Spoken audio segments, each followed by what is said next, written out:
эң көп кездешкен бул айыз, анан эң эле бул жанагы орусча айтканда выделение деп коебуз. Бирок эң негизгиси орточо эсеп менен 11ден 14 жашка чейин башталат. Кынынан акырын кичинекей ак сыяктуу кичине мындай илешкен сыяктуу суюктук бөлүнө баштайт. Бойго жете баштаган белгиси болот, көкүрөгү кичине төмпөйүп, ооруп, кичине билинип чыга баштайт. Мындай учурлар болот экен да, жана төрөттөн кийин таптакыр айызы 1 жыл бою жоголуп кеткен учур болот экен. Ал эмнеден улам болот? Үчүн патыратпай кичине мындай шашпай дем алып төрөгүлөчү айланайындар. Жогуп келет тасыбай дегенсиң. Андан башка жадындын шейкасында кичинекей бездер бар. Жыныстык жол менен бериле турган көп микробтор бар.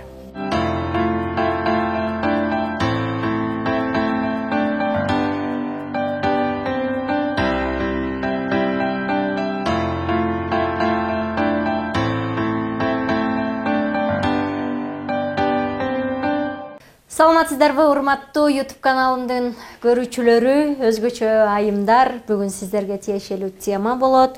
Атайын урогинеколог, медицина илимдеринин кандидаты Дилдебүбү Аскаровна менен дагы бүгүн дагы кызыктуу темаларга баш багабыз. Эң көп айымдын жашоосунда эң көп кездешкен бул айыз, анан эң эле бул жанагы орусча айтканда выделение деп коебуз, кыргызча айтканда сук тиүү деп коебуз. Мына ошол нерселер каяктан кантип пайда болот, аны эмне кылыш керек, кантип жоготобуз, айтор ушул теманын тегерегинде алкагында сүйлөшөбүз. Саламатсызбы Дилдебүбү Аскаровна? Саламатчылык, жакшы. Дилдебүбү эже, бизде өспүрүм кыздарга алгачкы айызы келатканын, ал бул баягы дене түзүлүштүн функциясы экенин, ушундай болорун энелер айтуудан ушундай жазганышат. Анан мен эсимде да биринчи келгенде аябай коркком айтканданчы, бул эмне эле аял болуп калдымбы депчи. Анысыңар ошондой көп да, азыркы интернет бар болуп да көп маалымат жетип калды. Бул айыз же болбосо менструация деген норма чегиндеги кыздардын, аяллардын организминдеги чоң функция. Айыздын негизи биринчи келишин менархия деп коебуз. Бул 11 жаштан эң максималдуу алсак 17 жашка чейин келиш керек.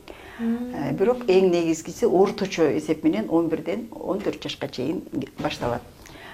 Эми жаш өспүрүм кыздарга айта турган нерсе, айыз келерден мурун бул нормалдуу нерсе биринчиден. Бул физиологиялык нерсе. Анан бул дайыма ритмдүү болот.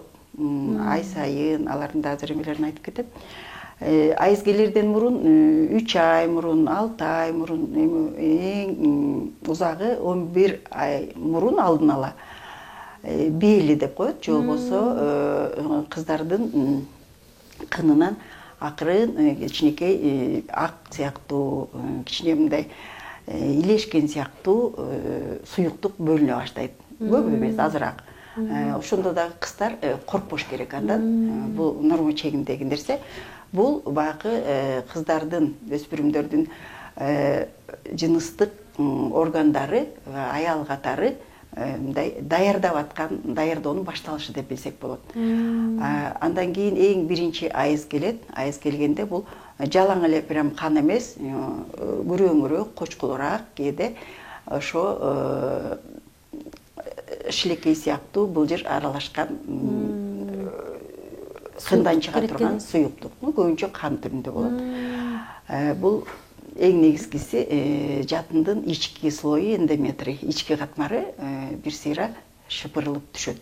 Эң айтып кете турган нерсе, бул айыз 21 күндөн 35-38 күнгө чейин созулат. Ар кимдики ар кандай. Бирөөнүкү ар бир 20 күндө келсе, бирөөнүкү ар бир 24 күндө келет. Айрымдарыныкы 28, айрымдарыныкы 30, ушунтип 35ке чейин 21 күндөн 35 күнгө чейин ар бир айда ушинтип ар бир цикл келип турса, бул норма болуп эсептелинет. Анан эң биринчи айыздын келгенине биздин өспүрүм кыздар даяр болуш керек. Жанакы азыраак кындан жана биринчи айтып кеткендей суюктук келе баштаганда уже кичине кыздардын мындай бойго жете баштаган белгиси болот. Көкүрөгү кичине төмпөйүп, ооруп, кичине билинип чыга баштайт. Андан кийин ошо кыздардын да өзүнүн бети башын карап, кичине угирлер пайда болуп, белдери ичкергенсип, жамбаштары кичине мындай тоголоктонгонсуп, эми ушундай бойго жете баштаганын белгилери башталат да. Анан айыз жөнүндө биринчи келгенде коркпой эле ага даярданып алыш керек. Жакшынакай апаңарга кайрылып, же болбосо өзүнүн бир туугандарына кайрылып, болбосо чын эле сиз айткандай азыр интернетте информация көп. Эң негизгиси таза жуунуп, таза гигиенага колдоно турган каражаттарды алып, эң негизгиси суу и суюк самын же болбосо интим гелдер. Жаш кыздарга негизи балдар үчүн атайын арналган самындар, анан аптекадан сураса, атайын жаш өспүрүм кыздар үчүн прокладкалар бар. Ошондой алар эмне менен өзгөчөлүгү? Алар өтө мындай химиялык заттар аз, аллергиялык эмете турган кошумчалары жок и негизинен пахтадан жасалган прокладкалар. Ошону аптекадан алып эле ар бир 4 саатта, 5 саатта алмаштырып, 3 саатта даже алмаштырыш керек, негизи правила боюнча. Анан ал алмаштырган сайын жакшынакай алдынан аркын көздөй жылуу суу менен жуунуп туруш керек. Анан айыз өзү бузулушу мүмкүн. Бузулганы жанакыдай аралыктары узарып кетет, же болбосо аралыктары кыскарып кетет. Мурда ар бир 28 күндө орточо алганда келип жүрсө, 45 күндө келип калат, 2 айда бир келет. Эң башталышында бул норма болуп эсептелинет. Анткени башында биринчи жолу жана менархия келгенден кийин калыптаныш керек организм. Калыптанганга чейин ушулдай болгон бузулуу бул норма болуп эсептелинет. 1 жылдын ичинде, кээ бирлериники 1,5 жылдын ичинде калыптанат. А кээ бирлериники башталгандан эле барганда эле ар бир 28 күндө, ар бир 21 күндө ушундай эле тура келе берет. Эгер кандын саны, жанагы каны именно сама менструация деп коебуз, ошол менструальный циклдын бөлүгү, бир бөлүгү 4 күндөн 7 күнгө чейин узарат. Бир күндөгү ошол жанагы прокладканы, гигиенический прокладкаларды ар бир 3 саат, 4 саатта, 5 саатта алмаштырган бул норма катарында эсептелинет. Эгер ар бир 2 сааттан алмаштыра турган болсо, бул кандын көп кетүүсү, кан кетүүгө сыяктуу кабыл алынат. Анда дагы көрүнүп дарыгерге себебин билип, дарылаш керек. Алардын себеби эмне болушу мүмкүн ушундай менструациянын нарушение болгонунун? Биринчиси сезгенгендиктер, экинчиси кандын оорулары болушу мүмкүн. Үчүнчүсү эми бул багы жаш өспүрүм кыздарга тиешелүү эмес, уже чоңураак айымдарга, 30-тан 40-тан ашып калган айымдарга тиешелүү. Миома болушу мүмкүн, ар кандай полип болушу мүмкүн. Яичниктеринде жана аялдын уруктук бездеринде патология болушу мүмкүн. Ошондо да кан көп кетет и жанагынтип менструалдык цикл бузулат. Андан башка дагы айыздын бузулушу, бул айыз вообще токтоп калышы мүмкүн. Токтоп калгандары багы бойдо болгондо токтоп калат. Анан жаш өспүрүм кыздардыкы эндокриндик гормоналдык нарушениялер болсо токтоп калышы мүмкүн. Анын себептери дагы аябай көп.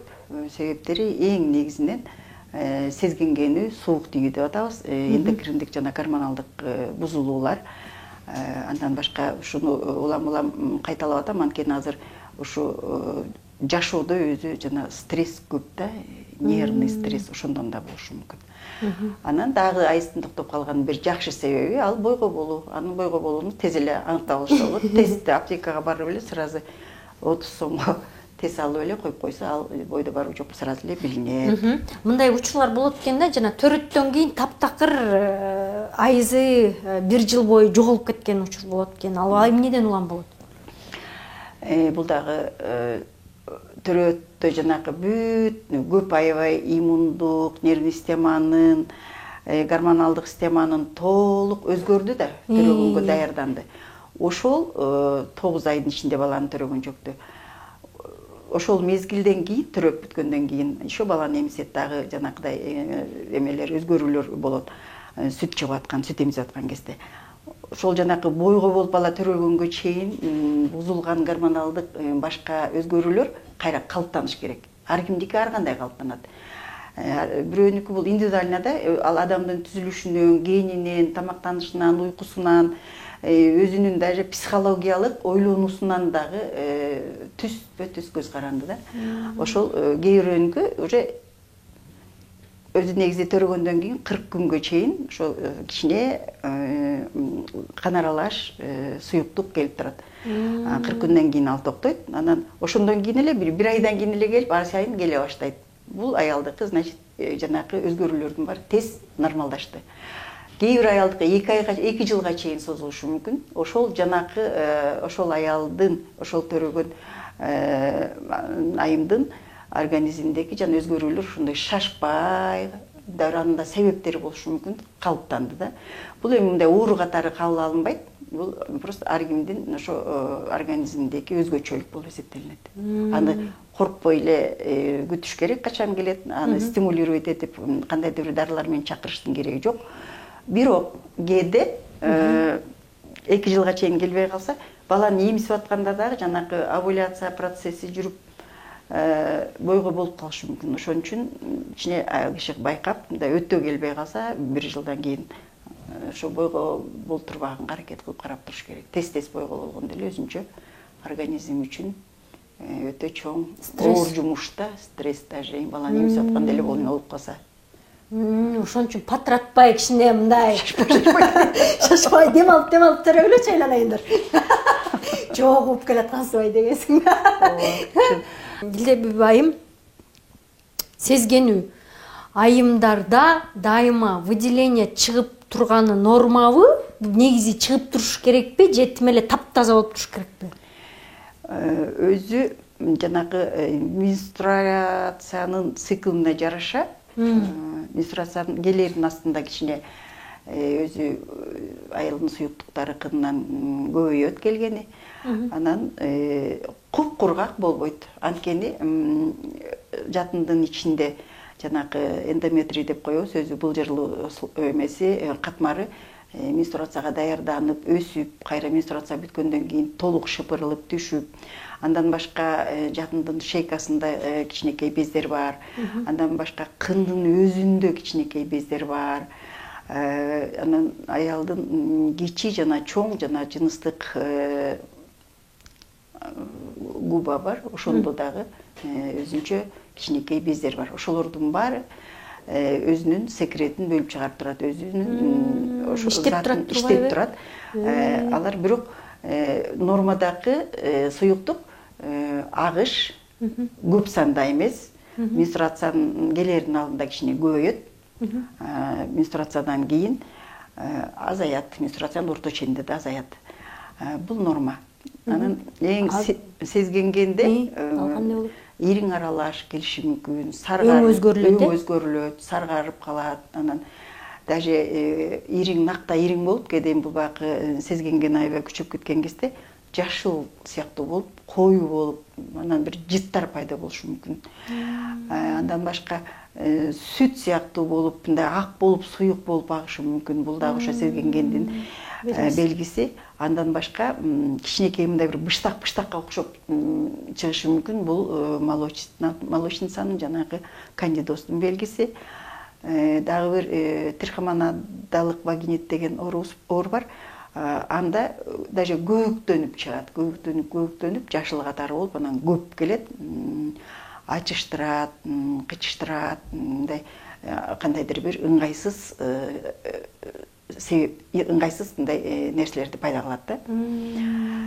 Анан азыр бул дагы жанакы айымдардын арасындагы, кыздардын арасында азыраак бул сезгенүү кичинекей эмчектеги балдарда да болот, кыздарда болот. Аны дагы өзүнчө карап, жакшы бапестеп, баланы оорутпай бакса, жакшынакай эле чоңоет.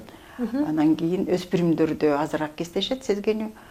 Уже жыныстык катнашка кошулуп, уже турмушка чыгып, төрөп, андай боло баштаган сайын көбөйө баштайт. Анткени эркек эмесинин жолдошунун флорасы менен аялдын флорасы бири-бирине инфекция бар болсо алмашып бири-бирине берип турат. Атайын жыныстык жол менен бериле турган көп микробтор бар.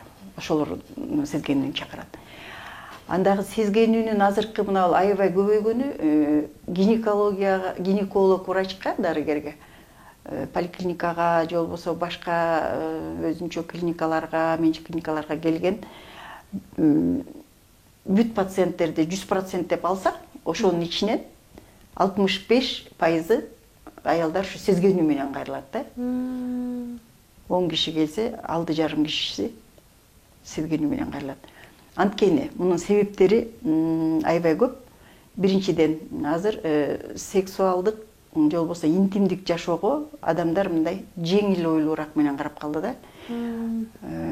Мисалы үчүн бирөө менен жыныстык катнашка байланышуу оңой эле, мындай өшүп койгондой, кол кармашып койгон сыяктуу эле мамиле болуп калды да. Тез-тез жыныстык катнашууга кирген партнерду алмаштыруу. Экинчиден, экологиябыз аябай бузулду. Экология бузулганда ал организмде негизи иммунитеттин начарлашына алып келет.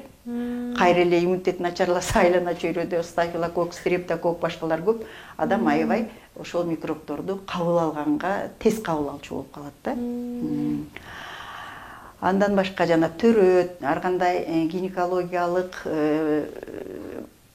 манипуляциялар, спираль салуу, спираль алуу, полиптерди алып таштоо, өзүнчө ушу гинекологический крыльцаларды көрүү, ушулардын баары эме болуп эсептелинет. Ошо сезгенүүнү чакырганга себеп болушу мүмкүн. Дагы эме туура эмес тамактануучу же?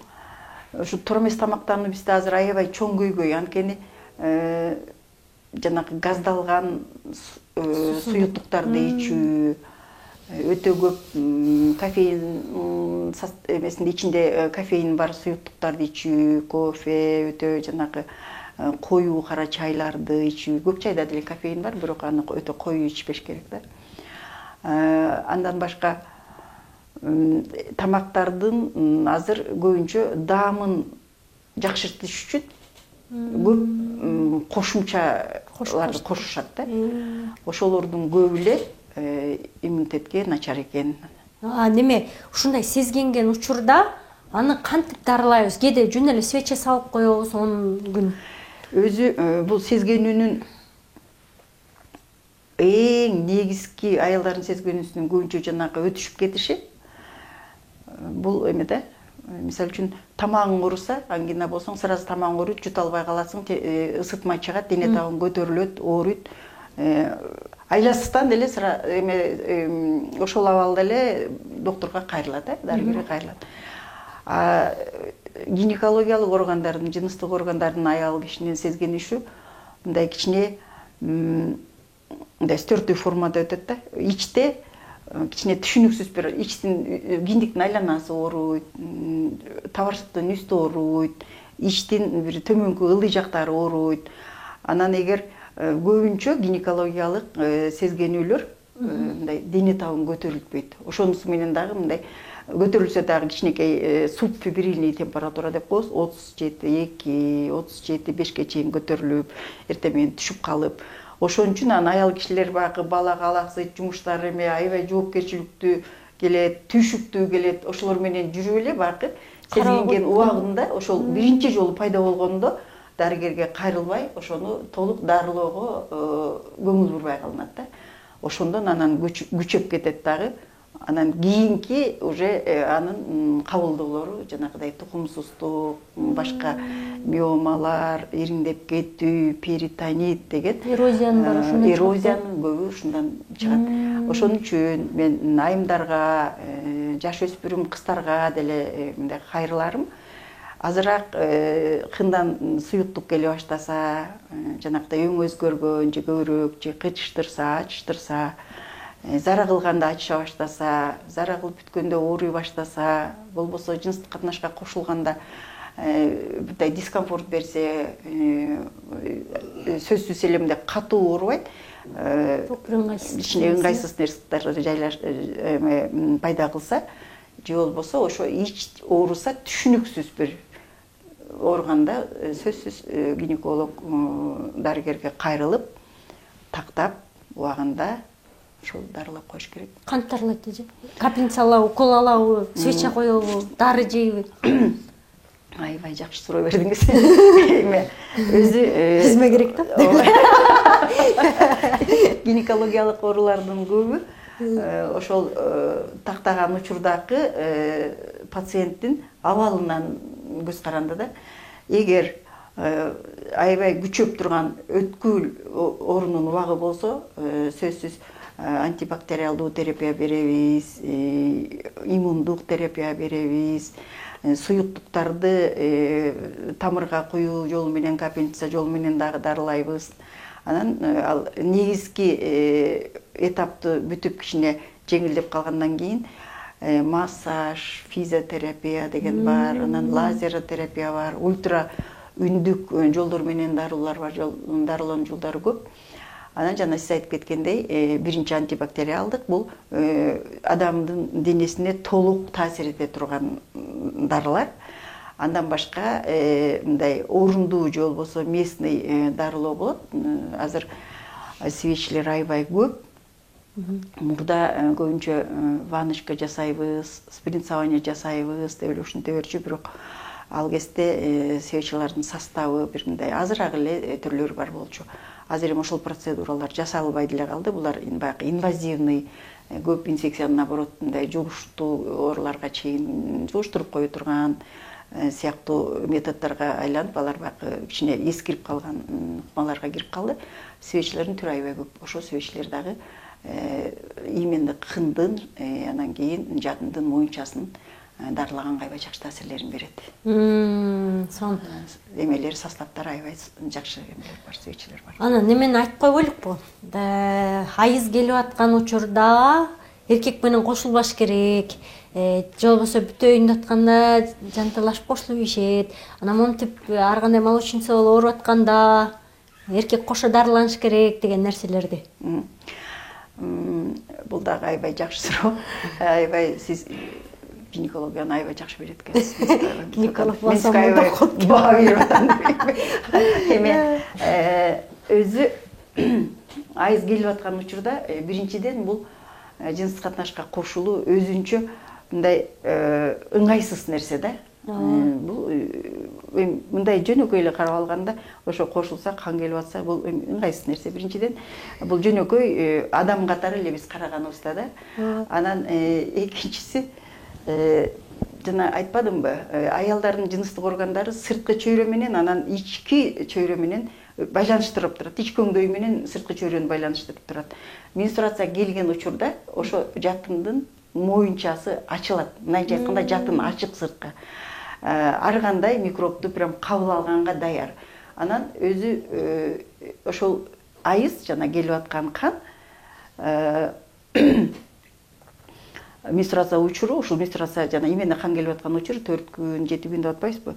Ошол как провокатор өзү. Организмдеги любой уктап жаткан микробду козгошу мүмкүн. Биринчиден ойготушу мүмкүн. Экинчиден жыныстык катнашка кошулганда, ошо жыныстык катнашка кошулган партнер менен анын микробтору спермага кошулуп, кан менен кириши мүмкүн. Организм менструация учурунда айтып атпайм, мындай дайыр болуп турат да, инфекцияларды кабыл алганга, прям тим более кан среда да, кан өзү микробторду прям как жанакы ачыткандай көбөйтөт да, сан көбөйтүп жиберет. Ошон үчүн менструация учурунда негизи такыр жыныстык катнашка кошулбаш керек деп ойлойм мен.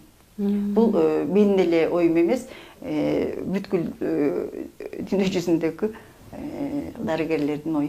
Мындай ошо менструация айыздар нормада 3 күн кеш керекпи же 7 күн кеш керекпи? Кандай болот? Мындай да, жана ошо менструальный цикл дейбиз. Өзү бул бир бүтүн мындай ритм да, аялдын ритмикалык түрдө жүрүп турган процесс.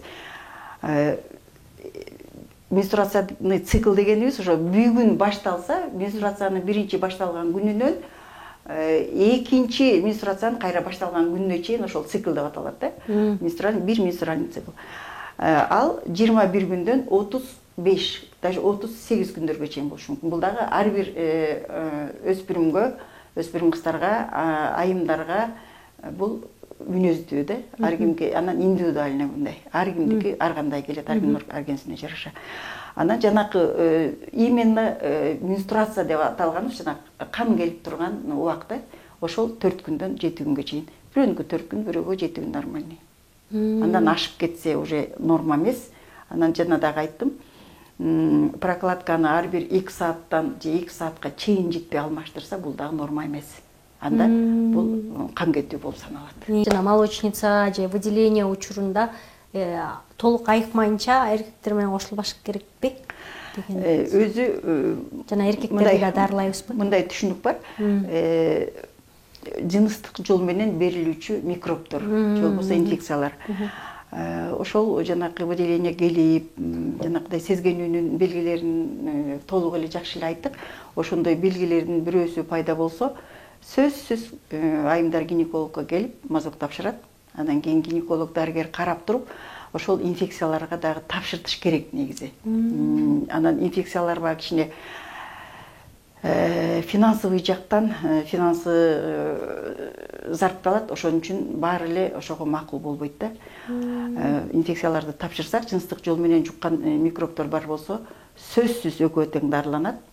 Анан кийин инфекциянын түрүнө жараша жанакы дарылангандын узактыгы канча созулат, андан кийин канча убакытка чейин дагы жыныстык катнашка кошулбаш керек, болбосо жыныстык катнашка жанакы защищенный половой акт презерватив менен колдонуш керек, барьерный половой контакт болуш керек. Анан экөө тең дарыланып бүткөндөн кийин 1 айга чейин сөзсүз, эгер, например, хламидия болсо же гонорейный инфекция болсо, 1 айга чейин дагы ошол барьерный интимдик катташ кылышат дагы. Андан кийин анан кайра тапшырып, экөөнүкү тең жакшы болсо, анан жөнөкөй эле кадимкидей жыныстык байланышка кошула берсе болот. Бул дагы өзүнчө мындай чоң маселе, ошол көбүнчө биздин элдин арасында. Мен жакшы элем, сен дарылан деп коет го. Ошону айтып койчу. Көбүнчө ошол эгер аялдын ичи ооруп атса, аял ошол выделение келип атса, кээ бир инфекциялар биздин эркектерде көп мындай клиника бербейт да, белги бербейт да. Анан ошол экөө чогуу текшерилип, чогуу дарыланып, жанакыдай кеңештердин баарын аткарса, мен ойлойм, бул ушул сезгенүүнүн аялдардын деле эмес, эркектердин дагы сезгенүүлөрүн өтө кескин азайта алабыз да. Дагы айтып кете турган нерсе, ошол жанагы инфекцияларга текшерейби десең, мен жакшы элем, текшербей эле коюңуз, тигиндей мындай деп ушундай эмесет, бирок алар жанагы хламидий дагы, микоплазма, уреоплазма бар, ошолор дагы жанды кейити оорутпайт. Ошонусу менен коркунучтуу да. Жанды кейити оорутпаганда аны баягы кичинекей жанакыдай эле билинип билинбей, ооруп оорубай, кичине выделение келгенсип келбегенсип ушинтип, бирок именно, например, мисалы хламидийди алсак, ошол синдром Рейтера деген бар. Даже муундарды оорутат, ашказанды оорутат, анан тукумсуздук алып келет. Ал көбүнчө жанакы трубалардын жатындын түтүкчөлөрүнүн бүтүп калышына алып келет. Ушундай билинбей акырын митеге окшоп жатып алып, өтө чоң үзгүлтүктөргө, адамдын ден соолугуна зыян келтире турган микробдор бар. Ошон үчүн текшерилген жакшы. Кааласаң, каалабасаң да текшерилип туруш керек экен. Текшерилген жакшы. Эми гинекологко 6 айда бир келип турабызбы? Канча да бир ошол кыргыздын аялдарына айтпаңызчы. Өзү негизи эч нерсе сизди кейитпесе, эч жериңиз оорубаса, 1 жылда бир келип, жанагы онкологиялык оорулардын да алдын алуу, бизде ПАП тест же болбосо мазоктуу циталында клеткалар билинет. Ошолорду 1 жылда бир келип тапшырып, нормальный элемби деп эмес керек. Анан дагы бир биздин айымдардын бул эми баягы жашы кичине 35-тен ашып калгандарга тиешелүү келип биздин даже иштеп атканда профосмотр көргөндө айтасың да мазок цитологияга алайын келиңиз тапшырып коюңуз десең мен күйөөм жок эчтеке болбойм дейт да анан оору күйөөң барбы жокпу карабайт ошон үчүн бир жылда бир айрыкча ошол 30-тан ашып калган айымдар келип текшерип турса аябай жакшы. Андан башка эми багы бир жылда бир өтө узак кой эже кичине 6 айда бир дебейликпи я? Азыр багы эми бир скоростей дейсизби тезирээк эми макул 6 айда деле келип тургулат. Бирок багы биздин медициналык документтер боюнча протоколдор боюнча бир жылда бир деп жазылган да. Анан кандайдыр бир жанагы симптомдор пайда болду, бир нерсе сенин тынчыңды алып атат. Ошондо эле чуркаш керек, ошондо жакшы да, диагноз койгонго да жакшы, дарылаганга да жакшы, өтүшүп кете элек да. Жакшы. Сон болду, сон тема болду. Рахмат сизге Дилдебү эже. Буюрса, биздин айымдарга абдан пайдалуу болду деп ойлойм. Анан айыз өспүрүм кыздар астар болсо сөзсүз түрдө айыз келатканда мындай түшүндүрүү иштерин жүргүзүп жана кызды даярдоого үйрөтсөк абдан жакшы болот эле. Ата-энелерибиздин ортосунда кыздар балдарыбыз менен дистанция болбой, бири-бирибизге мындай мугалим болуп, жакшы болмок деп ойлойм. Андан сырткары айымдар дагы өзүбүздүн ден соолугубузга маани берип, кичине бир жерибиз ооруп атса сөзсүз түрдө доктур менен кеңешип турганы дагы үйрөнөлү достор. Ошол бүгүн жакшы теманы козгодук. Эмдиги жумадагы буюрса жакшы темаларыбыз бар. Сизден келген суроолор болсо биз ошолорго жооп бергенге дайым даярбыз. Комментарийге жазып жана каналыбызга катталып коюңуздар. Жакшы туруңуздар.